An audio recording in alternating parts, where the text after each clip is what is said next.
양이 있어요. 그 양으로 조절되는 그렇죠. 양으로요. 잠깐 생하고 성은 굉장히 그거는 아까 생이라고 했을 때는 성에 해당하는 네, 생이라고 했을 때는 쉽게 탄생 과정으로 했을 때 정자가 이게 성수가 남녀가 교합을 했을 때 부부 교합을 하냐 그러면 남녀 교합을 하면 거기에서 사정을 하지 않습니까? 남자 정액이 그게 생이에요. 그러면 그것이 난자랑에서 만나잖아요. 그게 성이에요. 근데 아까 말씀하신 게 네. 일기가 성이라고 중간에 이렇게 하시는 아, 일기가 생이라고 네, 하시는 이건 절대적 생이고 이 절대적 생명이 생명체화 됐을 때 그때 생은 양이라고 그러고 성은 음이라고 그래요. 이게 생성도 음양의 생성이 있고 이 형의 생성이 있어요. 애들내기가 막 태어났습니다. 이게 우리가 보는 생이에요. 근데 음양론에서 보면 형론에서는 애기가 어머니 자궁 속에서 막 나오는 게 생이거든요. 근데 기질 측면에서 봤을 때 특히 기의 측면에서 봤을 때는 바로 포테코 순간이에요. 더 근본적으로 가면 두 남녀가 만나서 스파크가 튀었을 때 그러면 기는요, 기의 첫 생성하고 예. 그러니까 기는 한 존재, 개체적인 존재가 생길 때 생기는 거예요? 아니면 아니 기는 늘 개체를 원래- 가능케 한 그거예요. 그러면 그 기는 소멸하거나 그런 건 아닌가요? 소멸해요. 그런 건 나중에 하려고 했는데 그냥 먼저 할게요. 궁금해하시니까. 소멸하기 때문에 여기에 대해서 이제 학설이 크게 두 개예요. 그러니까 이 일기가 이렇게 음양 오행으로 해서 구체적인 형이 되죠. 그럼 이것이 우리가 말하는 탄생이에요. 탄생. 그러면 탄생했는데 왜 이렇게 존재가 우리 인간으로 한해서 말하겠습니다. 애랬을 때보다 계속 이렇게 커가는가? 신기하지 않습니까? 우리는 대부분 음식을 먹어서 된다잖아요. 그게 아니에요. 이 생명의 기운이 계속 팽창을 하니까 커져나가는 거예요. 형이 커가는 것은 기에 의해서 형이 왔으니까 그 생명의 에너지가 팽창하니까 커는 거예요. 그럼 왜 쪼그라드냐? 성장이 멈추냐? 이 절대 생명이 여기에 왔을 때는 그 절대 생명이 내 안에 들어왔을 거잖아요. 근데 시간이 지나냐 그러면 그 에너지를 내가 소비해버리겠죠. 그럼 성장이 끝까지 가다가 이제 25짜리 정점을 끊고서 그 다음부터는 생명이 줄어들어요. 그래서 이제 이것을 보충해 주는 게 뭐냐면 운동이고 음식이에요. 호흡이고. 그래서 타고난 이것은 원기라고 해요. 으뜸 기운 중에서. 근원 기운, 본래 기운. 그 다음에 내가 음식을 안 먹어도 선천적으로 저 사람은 잘 타고났다. 조금 연약하다. 이걸 선천기라고 해요. 선천적으로 타고난 기운. 그 다음에 음식이나 운동이나 호흡 이런 걸로 하는 것은 후천기라고. 원기가 나와되는 게 선천기예요. 근원으로 인해서 음식과 통해서 이렇게 쫙 일어나요. 그렇지만 선천기가 쭉 뻗어가다가 25로 정점으로 내려가면 꺾여요. 묵어서 큰 게 아니라 같이 묵어서 크긴 하지만 더 근원적인 것은 선천기다. 동양에서는 이 도인수지나 호흡을 통해서 이 선천기를 계속 저장하고 길러나가는 역할을 해요. 그 다음에 이 원기를 섭취하는. 운동법이 다르죠. 그러면 이것이 이 선천기와 후천기를 통해 가지고 이렇게 가다가 어느 순간 되면 장을 하겠죠. 이제 극도로 성장합니다. 그럼 극직반으로 이제 쇠하기 시작해요. 그 다음에 마지막에는 사하겠죠. 생장수장 하지 않습니까? 그럼 쇠장이죠. 이때는 에너지가 걷어져 보니까 이제 쇠하게지잖아요. 그 다음에 돌아가십니다. 그럼 이때 이것을 이제 처리할 때 어떻게 처리하느냐? 그게 두 학설이 있어요. 이 똑같은 이걸 가지고 존재를 설명할 때 이 에너지가 다시 본래의 여기로 돌아간다.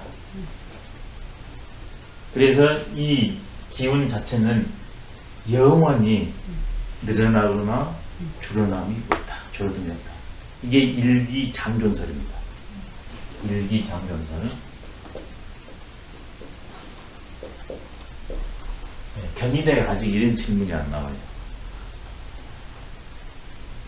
한 기운이 근본 생명 그 자체는 길이 존재한다. 근데 이게 현상화할 때 현상화 드러나면 생이요. 다시 이 에너지가 뭉치면 생이고 에너지가 흩어져 버리면 사거든요. 우리 인간에서는 형 중심이니까 탄생했다. 형체가 산멸해버렸다. 근데 다시 이게 본래기로 돌아간다. 일기장존. 한 학파는 또 이래요.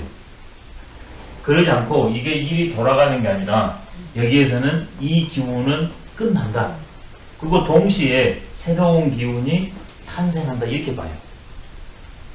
좀 다르죠? 그러니까 왜 아까 동에서 정이 나오고 정은 예. 다시 동으로 가는 예. 거와 마찬가지로 사로 끝났지만 그렇죠. 거기서 다시 뭐가 나온다고 예, 그렇죠. 근데 하나는 이 생명체에서 현상기에서 본질기로 돌아간다. 그래서 가감이 없다. 이게 요즘 과학을 하면 질량 보존의 법칙이에요. 예, 질이 일기 에너지고 양이 이 형이거든요. 근데 요즘 과학에서 질량 보존의 법칙이 통용되잖아요. 그러니까 일기장존설은 현대화를 하면 질량 보존의 법칙을 말했던 거예요, 벌써. 근데 한편에서는 그것이 아니라 에너지는 무한의 에너지이기 때문에 이 현상기는 사라져버리고 새로운 기운이 나타나가지고 존재들이 유지된다.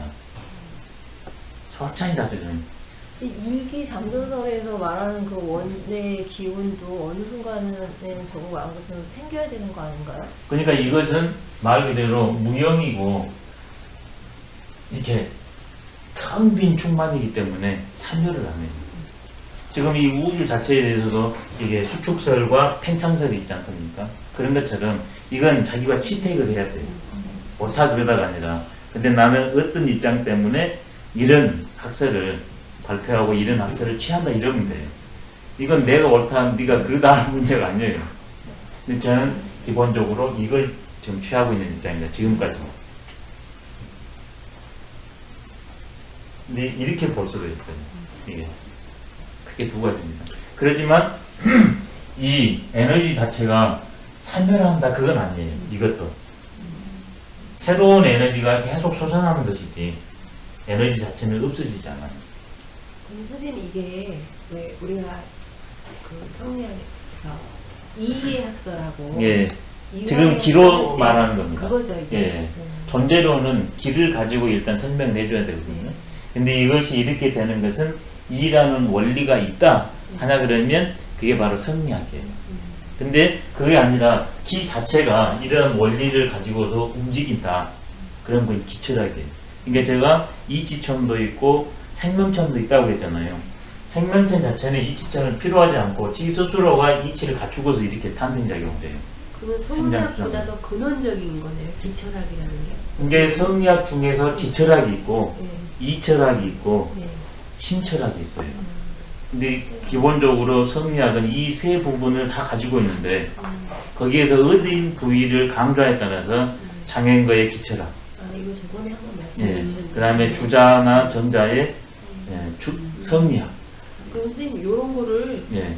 이렇게 책으로 접할 수 있는 게 뭐가 있을까요? 이런 게 철학사입니다. 그냥 철학사를 예, 철학사. 듣다 보면 개념적인 거는 예. 동양 철학사. 예, 그렇죠. 근데 이제 이런 것들은 이제 그런 공부를 하고서 전부 다 있는데 여기에서는 이게 더 강조됐다. 그렇게 이제 자기 스스로 요약 정리해서 이제 설명을 해야 되죠. 다 있는데 강조점이 포인트가 다르다. 그러면 어리석은 질문 하나 할게요. 예, 기가 예, 텅 빈 충만이고 예, 가는 텐데요. 예. 아니 현실태면서 가능해요. 예, 근데 이제 예. 기를 예. 기의 그 양을 예, 무한하지만은 예. 100이라고 볼 때 저 예, 기가 형화해서 예, 나라는 존재로 예, 이제 형화되잖아요. 예, 그리고 거기서 나라는 존재만큼의 기가 빠져나와서 예, 저 위의 기는 예. 조금 줄어들 텐데 예, 그렇던데 저 위의 기는 항상 그 예. 이 100이라는 숫자를 계속 유지하고 그렇죠. 있어야 되잖아요. 예. 근데 나가 생긴 예. 통화된 만큼의 기가 지금 빠져나왔단 말이에요. 그렇게 그래서 이제 나를 어떻게 돼요? 둘러싸고 있는 만물들이 있거든요. 예. 나는 생겨났지만 다른 존재는 또 돌아가고. 돌아갔어요. 그게 질량 보이는 법칙이에요. 순환을 하니까. 그렇죠. 어떤 것은 일생하면 어떤 건 일사예요. 인간이 많이 생했으면 초목동식물들이 사하게 되고 초목동식물들이 많이 생하면 인간이 사하게 되고 있어요. 그러니까 유지가 됩니다.